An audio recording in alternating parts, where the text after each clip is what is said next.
I'm Abigail, 28, and I never thought I'd be telling this story. The elegant ivory envelope arrived on a Tuesday, my sister Cassandra and my ex-fiancé James inviting me to their wedding. The same man who had promised me forever just 8 months earlier. The same sister I had trusted with everything.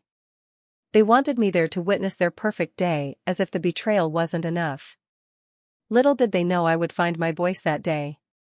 Before I tell you how I ruined my sister's perfect day, let me know where you're watching from. Hit like and subscribe if you've ever been betrayed by someone you trusted, and stick around to see how I finally stood up for myself. 3 years ago, my life was exactly where I wanted it to be. I had just been promoted to senior marketing executive at a top firm in Boston, my apartment overlooked the Charles River, and I had a tight circle of loyal friends. The only thing missing was someone to share it with. Until I met James at my friend Rebecca's dinner party. James stood out immediately, tall with warm brown eyes and an infectious laugh that made everyone around him feel special. He was thoughtful in conversation, asking questions about my work and actually listening to the answers. By the end of the night, we had moved to a quiet corner, lost in conversation while the party continued around us. "I can't believe we've never met before," he said, refilling my wine glass. "Rebecca's been holding out on me." Our first date was the following weekend, dinner at a small Italian restaurant where the chef knew his name. James had that way about him, everyone seemed to love him instantly. I was no exception. "I've never connected with someone so quickly," I told Rebecca the next day over coffee. "It's like we've known each other for years." "Just be careful," she warned, always the protective friend. "When something seems too perfect." But I wasn't listening. For the first time in my life, I understood what people meant when they talked about finding their person. Over the next few months, James became integrated into every aspect of my life. He remembered small details, bringing my favorite cookies when I had a bad day, surprising me with tickets to see authors I loved, and texting me random thoughts that made me laugh throughout the day. We shared similar values about family, career ambitions, and eventually, our future together.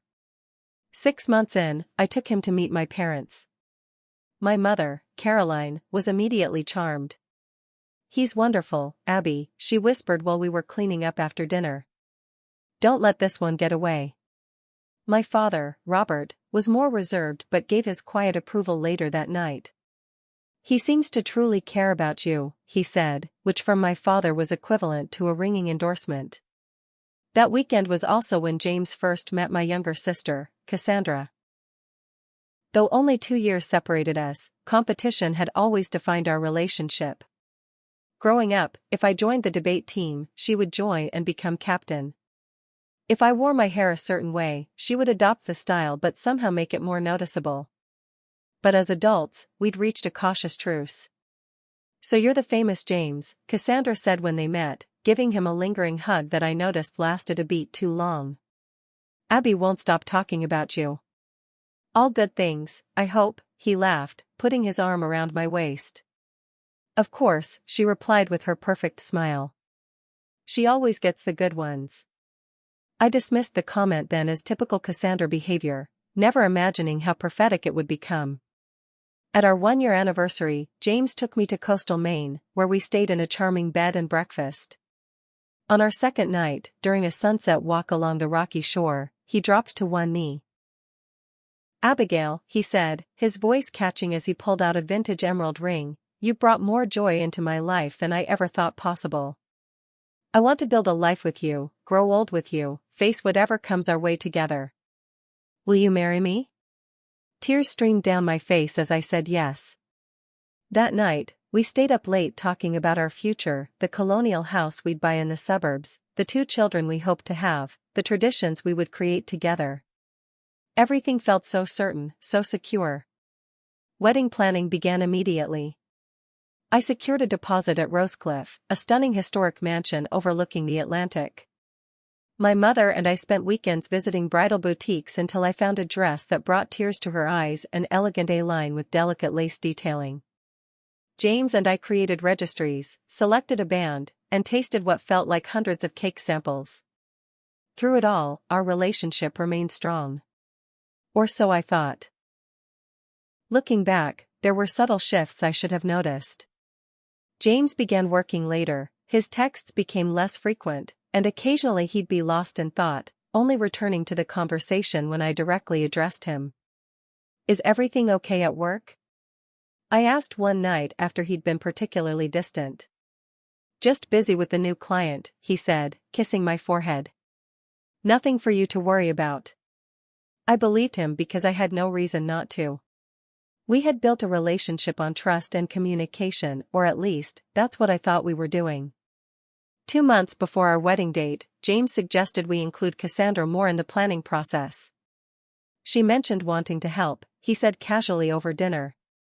"And you've been so stressed lately with work and planning. It might take some pressure off." I agreed, thinking it might be a good opportunity to bond with my sister. What a fool I was. The first red flag appeared so subtly I almost missed it. Cassandra had volunteered to meet with the florist when my big presentation at work couldn't be rescheduled. That evening, she and James were huddled over her phone when I arrived at my parents' house for our weekly family dinner. "What are you two looking at?"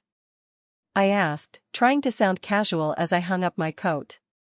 They jumped apart like guilty teenagers, and James quickly pocketed his phone. "Just showing James some flower options," Cassandra said smoothly. "I wanted to get his opinion before bothering you with decisions." "Since when do you care about floral arrangements?" I laughed, but the joke fell flat. "I just want your day to be perfect," she said, touching my arm. "You deserve it."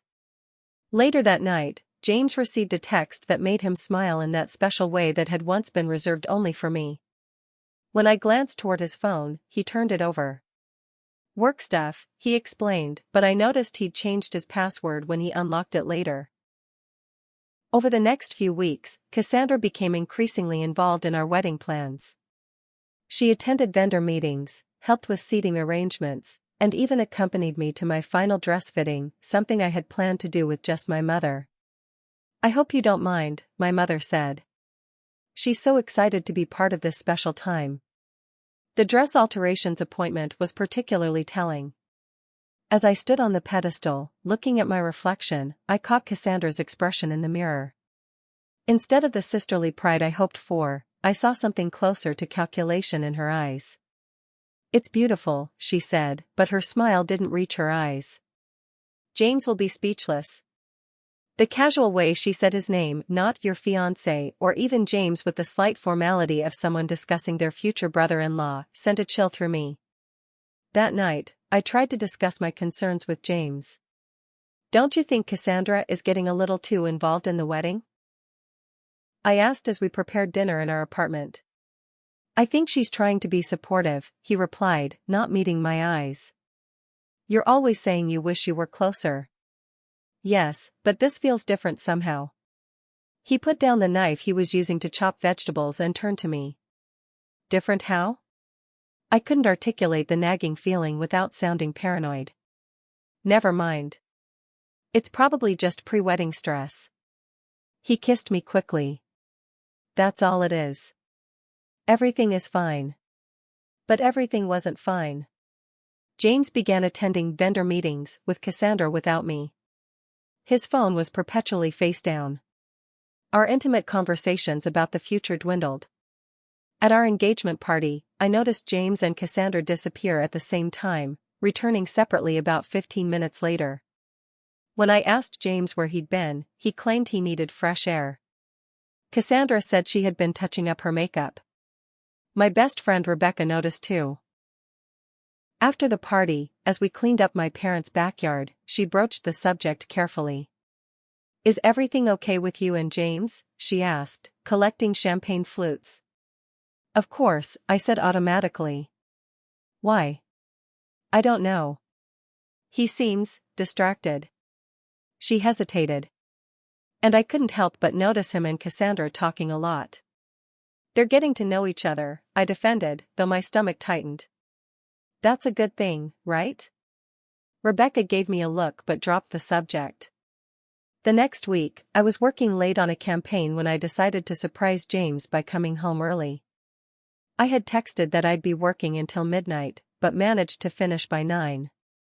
When I opened our apartment door, I heard hushed voices from the kitchen that immediately stopped. I walked in to find James and Cassandra sitting at our kitchen island, wine glasses between them, papers spread out across the surface. Both looked startled to see me. "Abby." James stood up quickly. "We thought you were working late." "Clearly," I said, setting down my bag. "What's going on here?" "Wedding surprise," Cassandra said, gathering the papers quickly. "Can't have the bride seeing it."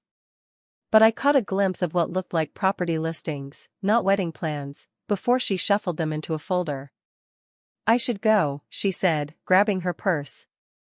As she passed me, she squeezed my arm. "Don't worry so much, sis. That frown will give you wrinkles before your big day." After she left, James busied himself cleaning up, avoiding my questions by insisting it was a surprise he couldn't talk about. That night, as he slept beside me, I stared at the ceiling, my mind racing with possibilities I didn't want to consider. The next morning, I found a silver earring in our bathroom that wasn't mine. When I held it up to James, his face paled. "Cassandra must have dropped it yesterday," he said quickly. "She was using the bathroom before she left." I nodded and placed the earring on our dresser, saying I'd return it to her at Sunday dinner. But I noticed how James texted immediately after I left the room, and how the earring mysteriously disappeared later that day. My work began to suffer as my attention was increasingly consumed by the growing distance between James and me. I missed deadlines, blanked during presentations, and spent hours staring at my computer screen, accomplishing nothing. "Is everything all right at home?" my boss asked after a particularly disastrous client meeting. "You haven't been yourself lately." "Just wedding stress," I replied with the excuse that had become my mantra. But deep down, I knew it was much more than that. The business trip to Chicago was supposed to last 4 days. 3 days of meetings followed by a client dinner on the 4th. But when our final presentation went exceptionally well, the clients moved the celebration dinner up, allowing me to fly home 2 days early. I didn't tell James, thinking I'd surprise him with takeout from our favorite restaurant and a quiet night reconnecting. The Uber dropped me at our apartment building around 7 p.m. As I juggled my suitcase and the bag of Thai food, I noticed Cassandra's red Mini Cooper parked across the street. My stomach dropped, but I reasoned that there could be an innocent explanation. Perhaps they were finalizing some wedding details, thinking they had 2 more days before my return. When I unlocked the door, the apartment was quiet. Too quiet. No TV noise, no music, no sounds of conversation from the kitchen. Just silence and the faint scent of Cassandra's distinctive perfume hanging in the air. In the living room, I found the first piece of evidence: 2 wine glasses on the coffee table, one with a perfect imprint of my sister's favorite lipstick shade. Next to them was an open bottle of the expensive Cabernet James and I had been saving for our anniversary. My hands trembling, I set down the food and moved toward our bedroom. The door was partially closed, but not enough to block the sound of hushed voices and rustling sheets. For a moment, I stood frozen, my brain refusing to process what was happening.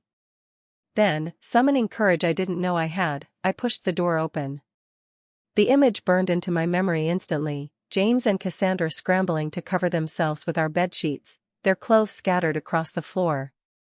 My sister's panicked face, her blonde hair disheveled. James looking not just caught, but somehow annoyed at the interruption. "Abby," he started, his voice hoarse. "You're supposed to be in Chicago." A hysterical laugh escaped my lips. "That's what you have to say right now." Cassandra had the decency to look ashamed, clutching the sheet to her chest. "Abby, please, let us explain." "Explain?" The word came out as a whisper, then escalated to a shout. "Explain? What exactly is there to explain about finding my sister and my fiancé in our bed?" James was pulling on his pants now, approaching me with his hands raised as if calming a wild animal. "This isn't how we wanted you to find out." "Find out what?" I demanded, though I already knew the answer. "We didn't mean for this to happen," Cassandra said, tears streaming down her face. I couldn't tell if they were genuine or just another performance. It just did. How long? I asked, my voice breaking. How long has this been going on? They exchanged a glance that told me everything. This wasn't a one-time mistake. This was an affair with history. 3 months, James finally admitted. 3 months. While I was choosing wedding flowers and writing my vows, they had been betraying me. All those vendor meetings, all those late nights working. I was going to tell you, James continued, reaching for me. We just needed to figure things out first. I backed away from his touch as if it would burn me. Figure what out? How to completely destroy me? It's not like that, Cassandra interjected, now wearing James's shirt as she stepped forward. We never wanted to hurt you. The absurdity of her statement hit me like a physical blow. You're sleeping with my fiancé. What exactly did you think would happen? Abby, please calm down, James said, his tone suddenly patronizing. Let's talk about this rationally. That's when I noticed the shift in him. He wasn't apologetic or even particularly upset about being caught. He seemed almost relieved, as if my discovery had solved a problem for him. Are you in love with her? I asked, already knowing the answer but needing to hear it. The silence that followed was confirmation enough, but James nodded. I'm sorry, Abby. It just happened. We tried to fight it, but... But what? Your penis accidentally fell into my sister? You accidentally forgot all our plans, our promises? I was shaking now, nausea rising in my throat. I didn't plan this, he said, his voice hardening. But yes, I have feelings for Cassandra. Deep feelings. We connect in a way that you and I don't. The room started spinning. I grabbed the doorframe to steady myself. Abby, Cassandra said, stepping toward me. I know this is a shock. Don't you dare, I hissed. Don't you dare pretend to care about how I feel right now. I turned to James. Get out. Pack a bag and get out. I can't even look at you. This is my apartment too, he started, but something in my expression stopped him. Fine. I'll go to Cassandra's tonight. We can talk tomorrow when you've calmed down. There's nothing to talk about, I said, my voice suddenly hollow. We're done. The wedding is off. Everything is off. As James packed a bag, Cassandra sat on the edge of the bed, watching me with what looked like genuine regret. But it was too late for regrets. Does Mom know? I asked her. She looked down. She suspected something. I didn't confirm it. Of course. Our mother had always had a soft spot for Cassandra, always ready to justify her actions no matter how hurtful. This would be no different. When James finished packing, he paused in front of me. I never meant for this to happen. I did love you, Abby. Part of me still does. Get out, I repeated, unable to bear his presence for another second. After they left, I collapsed onto the kitchen floor, my entire body convulsing with sobs. Through blurred vision, I pulled out my phone and called the one person I knew would come without question. Rebecca? I choked out when she answered. Can you come over? It's James and Cassandra. They're together. They've been together for months. Her sharp intake of breath was followed by immediate action. I'm on my way. Don't move. Do you need me to stay on the phone? No, I whispered. Just hurry. While waiting for Rebecca, I sat in the silent apartment, surrounded by evidence of the life James and I had built together, photos of our engagement, wedding magazines, the save-the-date cards we'd yet to mail out. Everything suddenly felt like props in some cruel play where I was the only one who didn't know the script. The physical pain was unexpected, my chest felt like it was being crushed, each breath a struggle. Is this what heartbreak physically feels like? I wondered. No one had warned me about this part. Rebecca arrived 20 minutes later, using her emergency key to let herself in. She found me still on the kitchen floor, catatonic. "Oh, Abby," she said, kneeling beside me and pulling me into her arms. "I'm so sorry. I'm so sorry." That night, as I moved between rage and despair, Rebecca stayed, listening as I cycled through the same questions without answers. How could he do this? How could she? What had I done wrong? What did I miss? Had anything been real? "You didn't do anything wrong," Rebecca insisted, handing me another tissue. "This isn't about you. This is about them and their selfishness." But in the darkness of that night, with my entire future suddenly erased, it was impossible to believe her. The business trip to Chicago was supposed to last 4 days. 3 days of meetings followed by a client dinner on the 4th. But when our final presentation went exceptionally well, the clients moved the celebration dinner up, allowing me to fly home 2 days early. I didn't tell James, thinking I'd surprise him with takeout from our favorite restaurant and a quiet night reconnecting. The Uber dropped me at our apartment building around 7 p.m.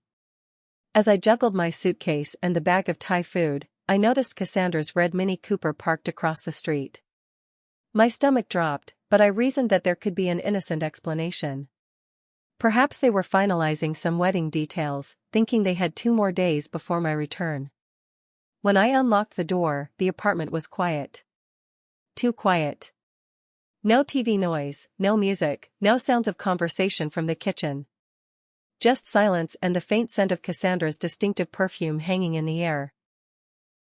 In the living room, I found the first piece of evidence: 2 wine glasses on the coffee table, one with a perfect imprint of my sister's favorite lipstick shade.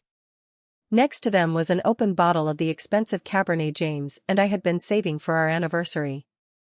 My hands trembling, I set down the food and moved toward our bedroom.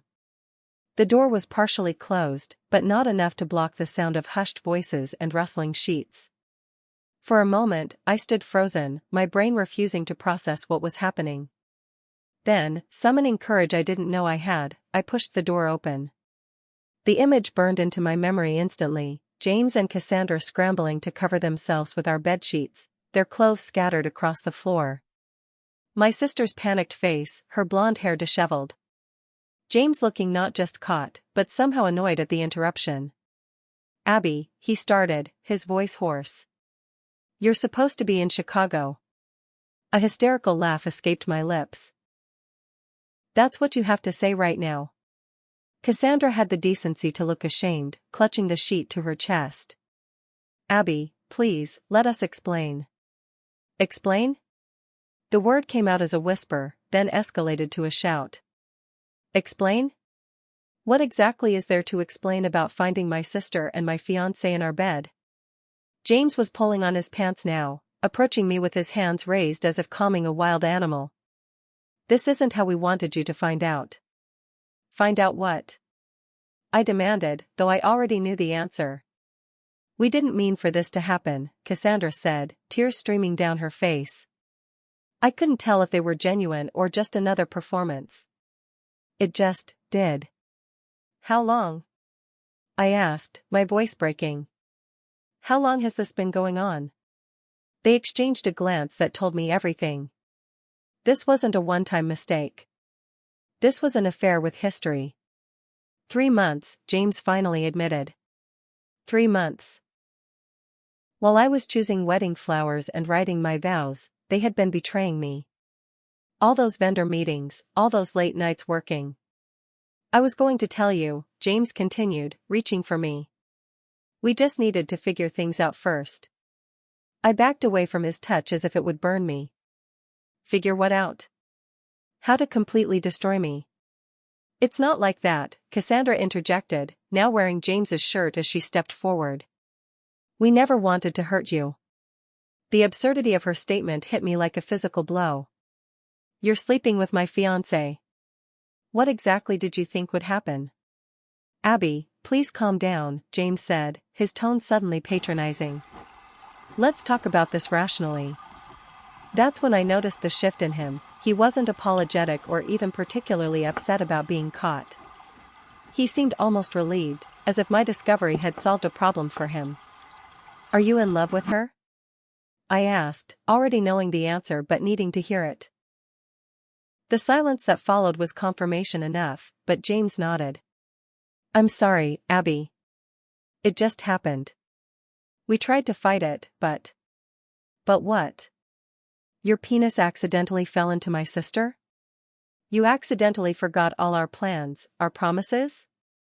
I was shaking now, nausea rising in my throat. I didn't plan this, he said, his voice hardening. But yes, I have feelings for Cassandra. Deep feelings. We connect in a way that you and I don't. The room started spinning. I grabbed the doorframe to steady myself. Abby, Cassandra said, stepping toward me. I know this is a shock. Don't you dare, I hissed. Don't you dare pretend to care about how I feel right now. I turned to James. Get out. Pack a bag and get out. I can't even look at you. This is my apartment too, he started, but something in my expression stopped him.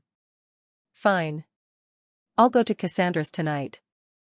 We can talk tomorrow when you've calmed down.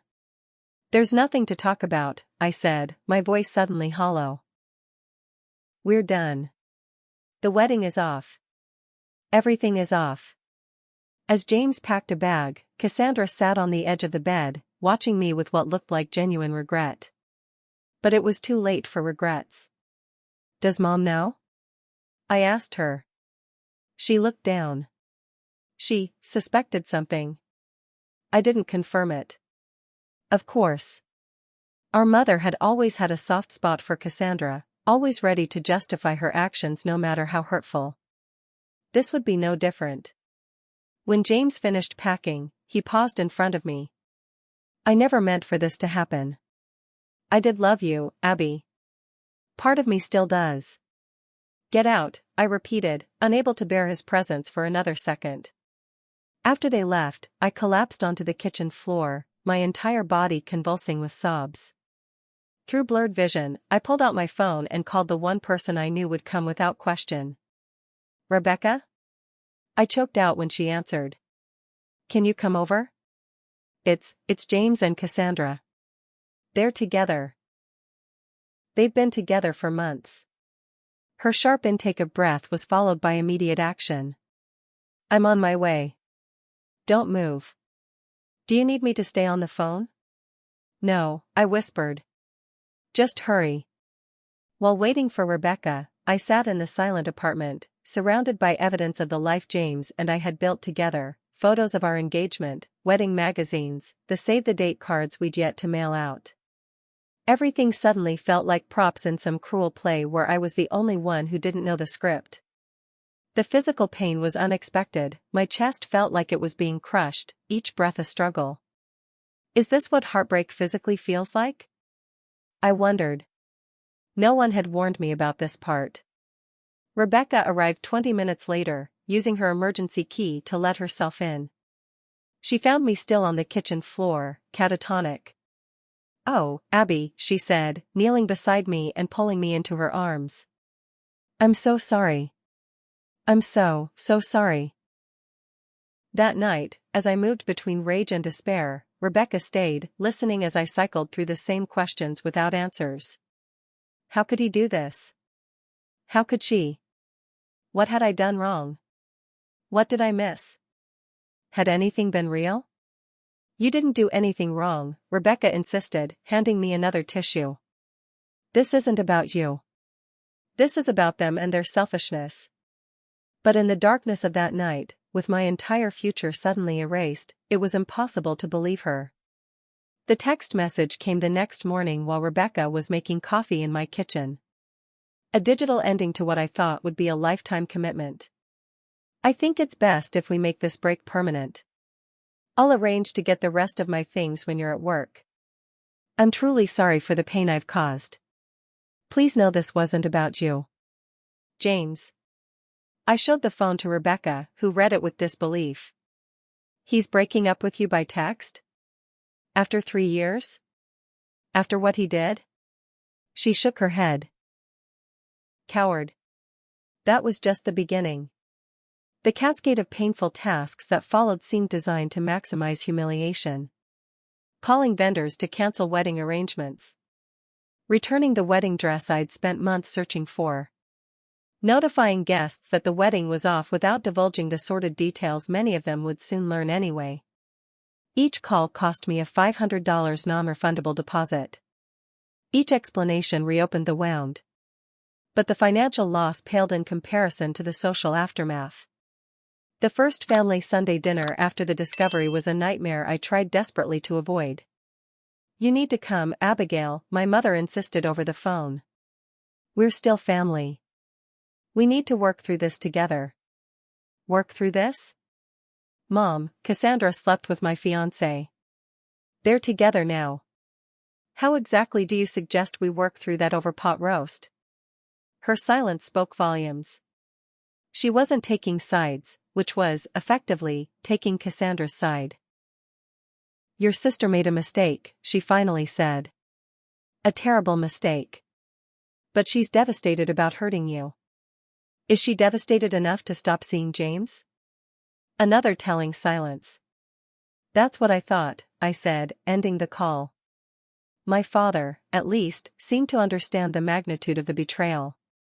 He showed up at my apartment that weekend with comfort food and awkward but sincere support.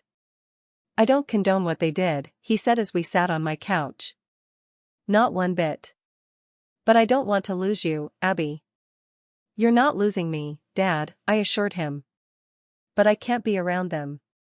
Not now. Maybe not ever." He nodded, understanding in a way my mother couldn't, or wouldn't.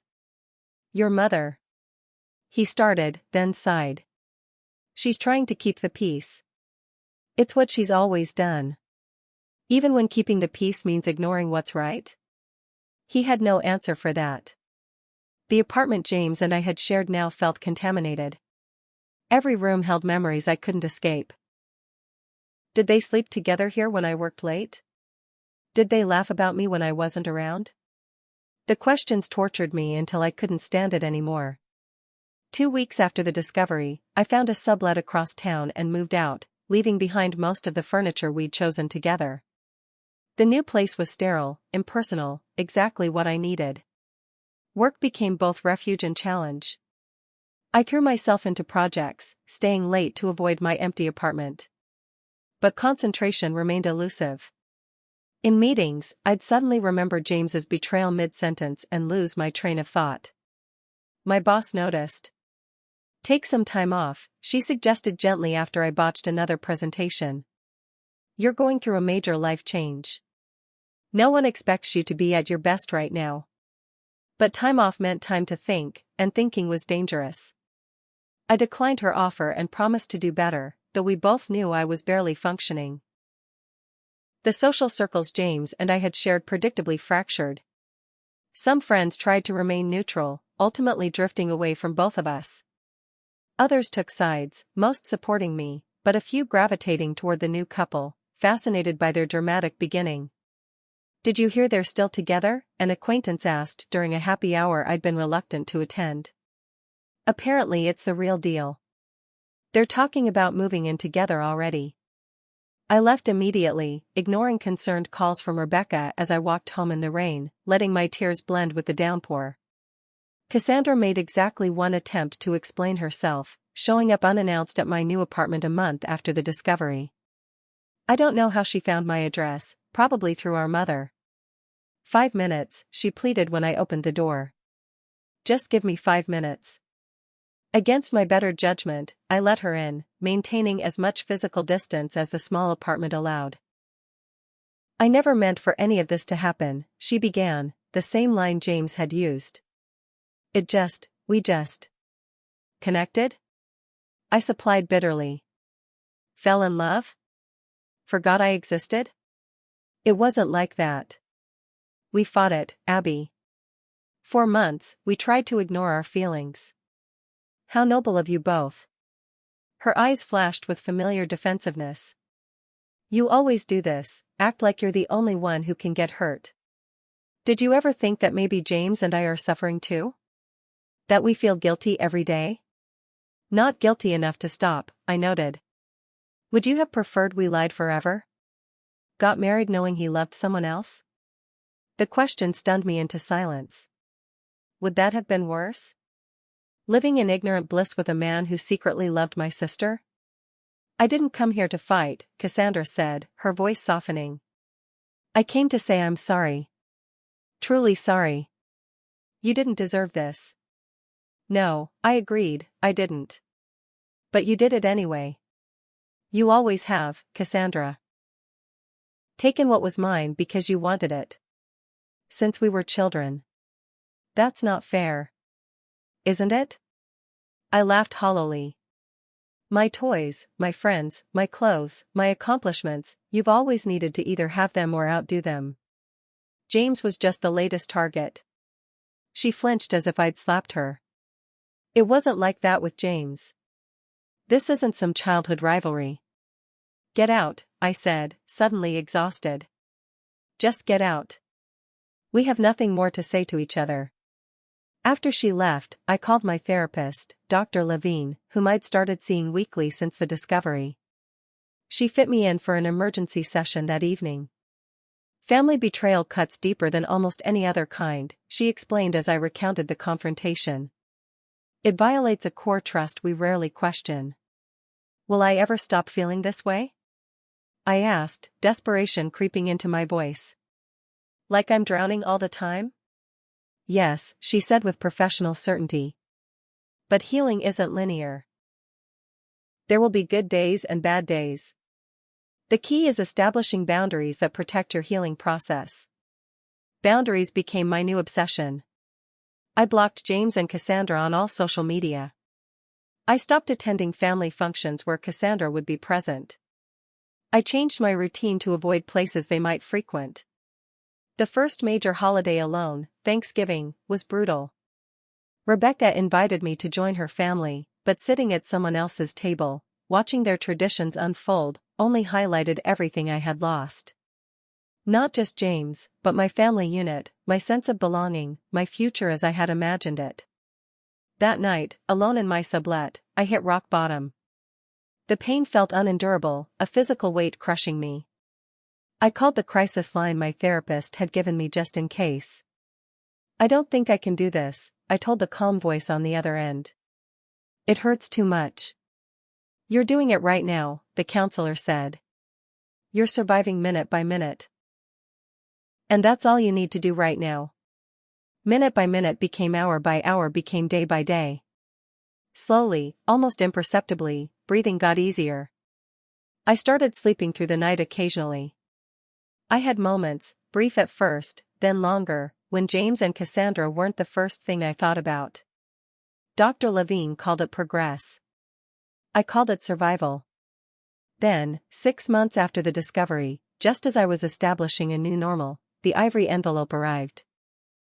The envelope sat on my kitchen counter for 3 days before I found the courage to open it. Its heavy cream stock and gold embossing screamed expense and attention to detail, exactly Cassandra's style. My name and address were handwritten in calligraphy, as if the formality somehow negated the cruelty of what lay inside. When I finally opened it, the contents were exactly what I feared, a wedding invitation. Cassandra Marie Wilson and James Thomas Reynolds requested the honor of my presence at their wedding, just 8 months after he had been engaged to me. But it was the handwritten note tucked inside that truly staggered me. Abby, I know this is unexpected, but it would mean the world to us if you could attend. Family should be together for life's important moments, and despite everything, you're still my sister. I hope you can find it in your heart to support our happiness. Love, Cassandra. Support their happiness. The words burned like acid. As if their happiness hadn't come directly at the expense of mine. I was still staring at the invitation when my phone rang. My mother's name flashed on the screen. Did you get it? She asked immediately when I answered. Hello to you too, Mom. The invitation, Abigail. Did you get it? Yes, I said flatly. I got it. Is this some kind of sick joke? Her sigh traveled through the phone. It's an olive branch, dear. Cassandra is trying to heal this family rift. By inviting me to watch her marry the man who was supposed to be my husband? That's not an olive branch, Mom. That's psychological warfare. "You're being dramatic," she chided, her tone slipping into the dismissive register she'd used throughout my childhood whenever I expressed emotions she found inconvenient. "It's been 6 months. Cassandra and James are building a life together. At some point, you need to accept that and move forward." "Move forward? You mean give them my blessing? Pretend what they did was okay?" "No one is saying what they did was right," she countered. "But holding on to bitterness only hurts you in the end. Wouldn't it be better to make peace? For all our sakes?" The manipulation was so transparent it would have been laughable if it weren't so painful. My mother had always excelled at recasting family conflicts as my responsibility to resolve, regardless of who had caused the damage. "I can't believe you're asking this of me," I said quietly. "I'm asking you to be the bigger person. Like you always are." Her voice softened, shifting tactics. "Please, Abby. I don't want to spend the rest of my life with my daughters not speaking to each other. Is that what you want from me?" And there it was, the guilt trip, expertly deployed. My pain transformed into selfishness, my boundaries reframed as cruelty to my mother. "I'll think about it," I said finally, knowing it was the only way to end the conversation. "That's all I ask," she replied, triumph evident in her tone. "Your father and I will save you a seat at our table." After hanging up, I immediately called Dr. Levine and scheduled an emergency session.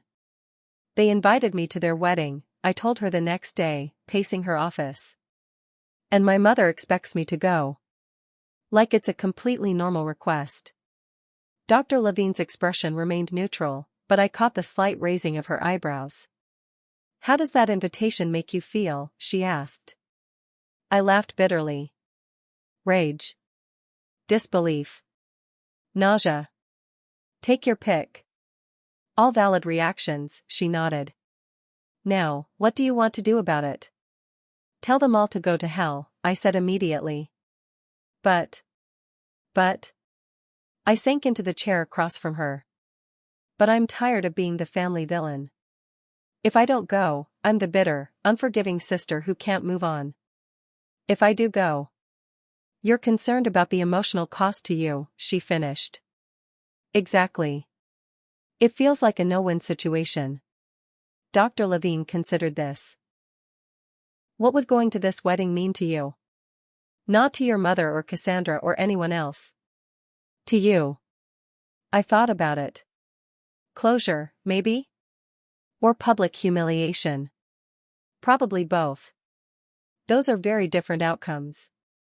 "The thing is," I said slowly, "part of me wants to go. Not to support them, but to prove I survived what they did to me. That they didn't break me completely." She nodded. "That's a powerful motivation. But I want you to consider whether attending might re-traumatize you. Seeing them exchange vows, celebrating their relationship that began with betrayal, that's a lot to put yourself through." I left her office without a decision, the invitation burning a hole in my bag. Rebecca was unequivocal when I told her about it over drinks that night. "Absolutely not," she declared, slamming her glass down. "You cannot go to that wedding. It's sadistic of them to even ask." "My mother says it's an olive branch," I said, swirling my wine. "Your mother would find a way to justify Cassandra committing murder," Rebecca retorted. "This isn't about healing the family. This is about them wanting absolution without earning it." She was right, of course. But the pressure mounted as the wedding date approached. My father called, his discomfort evident. "I'm not telling you what to do, Abby," he said. "But your mother is, well, you know how she gets. This is consuming her. She's convinced your absence will create a permanent rift." The permanent rift happened when Cassandra slept with my fiancé, Dad. Not when I declined to watch them get married. "I know, sweetheart. I know." But his tone conveyed the unspoken message, "Please do this. For your mother. For peace." 3 days before the RSVP deadline, my mother launched her final offensive, showing up at my apartment unannounced with tears already streaming down her face. "Please, Abigail," she begged, clutching my hands. I'm not asking you to be happy about it. Just be there. 2 hours of your life to preserve our family. I looked at this woman who had given me life but consistently prioritized Cassandra's feelings over mine. Who was doing it still? If I go, I said carefully, it's for you. Not for them. And I make no promises about how long I'll stay. Her face lit up with relief and victory. That's all I ask. The decision made, I threw myself into preparation with single-minded focus. If I had to attend this farce, I would do so looking absolutely spectacular. I spent a ridiculous amount on a sleek midnight blue dress that hugged every curve, had my hair and makeup professionally done, and bought intimidatingly high heels that made my legs look a mile long. If you're going into battle, Rebecca said as she helped me prepare the morning of the wedding, you might as well wear armor. As I applied the final touches of my lipstick, I stared at my reflection. The woman looking back seemed confident, poised, unbreakable. It was the best performance I could hope for. You don't have to do this, Rebecca reminded me one last time as she dropped me off at the venue, an elegant country club overlooking the ocean. The same one James and I had considered before selecting Rosecliff. Yes, I said, squaring my shoulders. I do. The Ocean View Country Club had been transformed into a fairy tale setting that bore a disturbing resemblance to the wedding James and I had planned. White roses and baby's breath adorned every surface. Crystal chandeliers hung from the tent ceiling, casting prismatic light across the space. A string quartet played softly as guests in summer finery mingled with champagne flutes in hand. I recognized many of the details from my own wedding Pinterest board, details I had shared enthusiastically with Cassandra during those months when I believed she was helping, not plotting. The similarity couldn't be coincidence. This was my wedding, repurposed for my sister and ex-fiancé. As I made my way through the crowd, conversations halted. Heads turned. Eyes widened in recognition, then quickly averted. The whispers followed in my wake. Can you believe she came? I heard she had a complete breakdown. So brave. I could never. I kept my chin high, my expression neutral, even as my heart pounded painfully against my ribs. I spotted my parents near the front of the ceremony space, my mother waving frantically while my father offered a sympathetic smile. You made it, my mother said, embracing me with performative enthusiasm. And you look beautiful. Thanks, I murmured, accepting my father's more subdued hug. How are you holding up? He asked quietly. I'm here, aren't I? I replied, scanning the crowd. Where are the happy couple? Cassandra is getting ready in the bridal suite, my mother explained. James is greeting guests by the bar. As if summoned by his name, James appeared in my line of sight. He froze momentarily when he saw me, then composed himself and approached, a hesitant smile on his face. Abby, he said, using the nickname that once sounded like love on his lips. Thank you for coming. It means a lot. I raised an eyebrow. Does it? He had the decency to look uncomfortable. Look, I know this is awkward. Awkward? I interrupted with a soft laugh. James, awkward is running into your ex at the grocery store. This is something else entirely. Before he could respond, a commotion near the entrance drew our attention. Cassandra had emerged from the bridal suite for photos, resplendent in a gown that looked suspiciously similar to the one I had chosen, off-shoulder, lace appliqué, with a cathedral train. Her eyes found me immediately, widening in surprise. She excused herself from the photographer and made her way toward us, her expression shifting from shock to a practiced smile.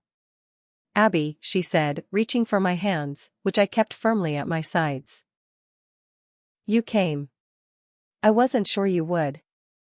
Mom can be very persuasive, I replied, my voice steady despite the churning in my stomach. You look beautiful. That dress is familiar. A flash of guilt crossed her face before she recovered.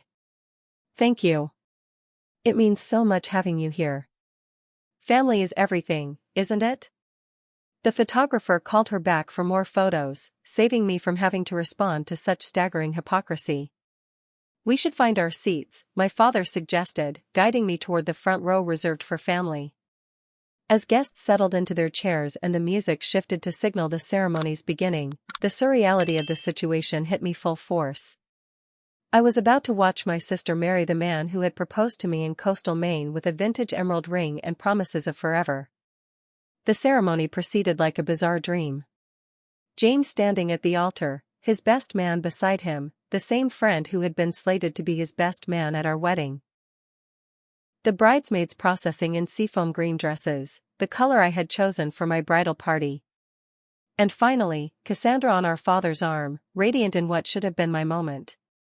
I sat rigid beside my mother, who clutched my hand as if afraid I might bolt. The minister spoke of love and commitment, of the sacred bond between two people who had found their perfect match. The irony was not lost on me. Then came the words I had been dreading: if anyone can show just cause why this couple cannot lawfully be joined together in matrimony, speak now or forever hold your peace. A hush fell over the gathering. I felt every eye turn toward me, the collective anticipation palpable. My mother's grip tightened painfully on my hand. In that moment, time seemed to slow. I thought about all the nights I had cried myself to sleep. The therapy sessions where I had tried to make sense of such profound betrayal. The broken trust, not just in James and Cassandra, but in my own judgment. The future I had lost. And something shifted inside me. A clarity I hadn't experienced since before the discovery. I stood up. My mother gasped. My father whispered, "Abby, don't." But I was already moving toward the aisle, my heels clicking against the wooden floor in the silence that had descended over the shocked guests. "I have something to say," I said, my voice stronger than I expected. Cassandra's face drained of color. James looked like he might be sick. The minister glanced between us uncertainly. "Abigail," my mother hissed from her seat. "Sit down this instant." I ignored her, addressing the assembled guests directly. "Most of you know me. And most of you know that until 8 months ago, I was engaged to the groom. What many of you may not know is how that engagement ended." Murmurs rippled through the crowd. Some guests looked uncomfortable, others intrigued. I came home early from a business trip to find James and my sister, the bride, in bed together. In the home we shared. They had been carrying on an affair for months while I planned what I thought would be my wedding. Gasps and whispers erupted. Cassandra stepped forward, her face contorted with anger and embarrassment. "Abby, stop this right now," she demanded. "No, Cassandra. You wanted me here today. You insisted on it, in fact. So now you get to hear what I have to say."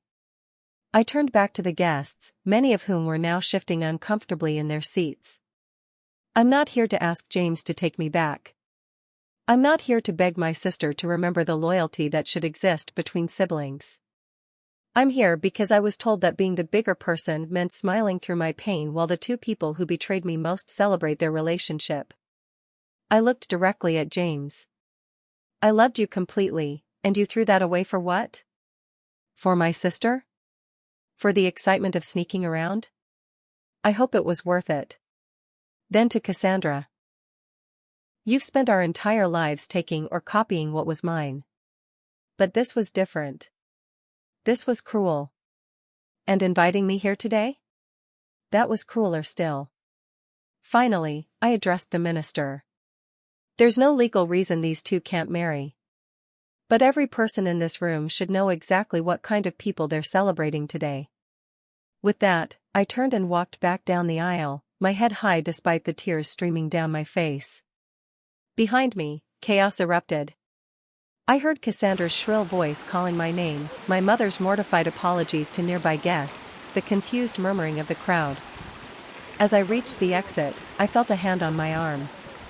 My father had followed me. "Are you okay?" he asked, concern etched in the lines of his face. "No," I answered honestly. "But I will be." He nodded, understanding in his eyes. "I'll check on you later. Don't worry about me, Dad. Go back to Mom. She needs you more right now." In the parking lot, I called an Uber, my hands shaking as I removed the torture devices that were my high heels. As I waited, I watched guests streaming out of the venue, some looking scandalized, others simply confused. The wedding appeared to be in disarray. Part of me felt guilty for the scene I had caused. But a larger part, the part that had been silenced for too long, felt something like vindication. Not joy, not satisfaction exactly, but the relief of finally speaking my truth after months of swallowing it to make others comfortable. The Uber arrived, and as we pulled away from the country club, I leaned my head against the window and exhaled deeply. For the first time since discovering James and Cassandra's betrayal, I felt something unexpected: freedom. The aftermath of the wedding confrontation was exactly as chaotic as one might expect. My phone exploded with texts and calls, from my furious mother, from extended family members, from friends who had witnessed the scene, and from others who had only heard about it secondhand. I silenced my phone and spent the evening on Rebecca's couch, alternating between bouts of cathartic crying and surprising laughter as we dissected what had happened. The look on Cassandra's face, Rebecca said, pouring more wine. I would have paid good money to see that. It wasn't about revenge, I insisted, though part of me acknowledged the satisfaction I'd felt in that moment. Maybe not entirely, she conceded. But after what they put you through? They deserved every uncomfortable second. The first call I answered the next morning was from my mother. Her voice was tight with barely contained fury. Do you have any idea what you've done? She demanded without preamble. The wedding is cancelled. Cassandra is devastated. Half the guests left immediately after your little performance. I'm sorry it played out that way, I said, surprising myself with how much I meant it. But I'm not sorry, I spoke the truth. The truth, she scoffed. As if that matters more than family loyalty. Loyalty?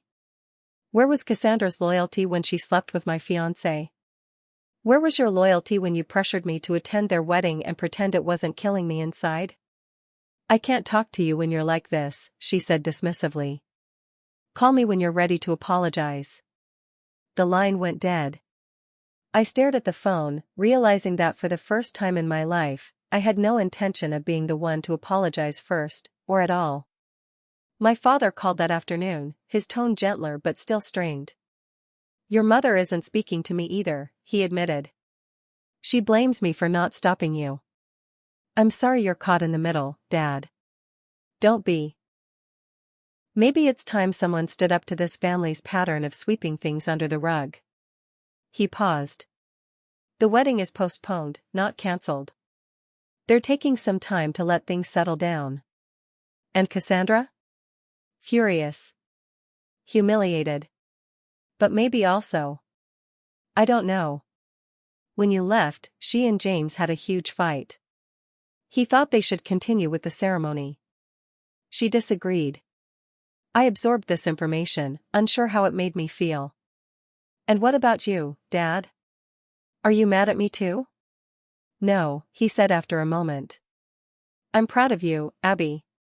It took courage to do what you did. I just wish it hadn't come to this. Me too, I whispered. The wedding fallout wasn't the only consequence. The following Monday, I requested a meeting with my boss. The strain of the past 8 months, culminating in the wedding confrontation, had clarified something important. I couldn't heal properly while surrounded by reminders of my old life. I need a change, I explained to her. A fresh start somewhere new. She nodded, unsurprised. I was wondering when you'd come to that conclusion. As it happens, our Denver office is looking for someone with your experience. Would you be interested? Denver. Mountains, fresh air, no history. No chance encounters with James or Cassandra at the grocery store. No awkward run-ins with mutual friends who didn't know which side to take. Yes, I said immediately. I would. The next few weeks passed in a blur of preparations. I gave notice on my apartment, sold or donated most of my furniture, and packed the essentials into my car. The physical act of sorting through my possessions became a metaphor for the emotional work I was doing, deciding what to keep, what to discard, what no longer served me. Rebecca helped me pack, both of us pretending this wasn't a goodbye of sorts. "You'll visit," she insisted as we taped up the last box. "And I'll come to Denver. We'll hike and do whatever people do in Colorado. Ski. Drink craft beer. Talk about how much better the air is than on the East Coast," I suggested with a smile. "Exactly. Though I'll miss having you just across town." "I'll miss you too," I said, hugging her tightly. "I couldn't have survived this without you." The day before my departure, I received an unexpected email from James. My finger hovered over the delete button, but curiosity won out. "Abby," it began. "I've started this email a dozen times, never finding the right words. What happened between Cassandra and me was wrong. The way we handled it was worse. I won't ask for forgiveness because I don't deserve it. But I want you to know that what you said at the wedding forced me to look at myself in a way I'd been avoiding. Cassandra and I are taking some time apart. Whatever happens, I know I lost someone irreplaceable when I lost you. I hope Colorado brings you the fresh start you deserve. James." I read it twice, searching for the emotional response I expected: anger, vindication, even lingering hurt. Instead, I felt something closer to indifference. James and his choices no longer held power over me. I closed the email without replying and continued packing. My father came to say goodbye the morning I left, helping load the last few items into my car. "Your mother wanted to come," he said as we stood in the empty apartment. But she's still waiting for my apology," I finished. He nodded sadly. "Give her time. She's struggling with her role in all this. It's easier to blame you than to face her own complicity." "I know, Dad. And I love her. But I need this distance right now. Just stay in touch, okay? Don't let this break us completely." I hugged him tightly, inhaling the familiar scent of his aftershave, wondering when I would see him next. "I won't, Dad. I promise." The drive to Denver took 3 days. 3 days of highways and motels, of podcasts and silence, of processing the life I was leaving behind and imagining the one ahead. By the time the Rocky Mountains appeared on the horizon, I felt lighter than I had in nearly a year.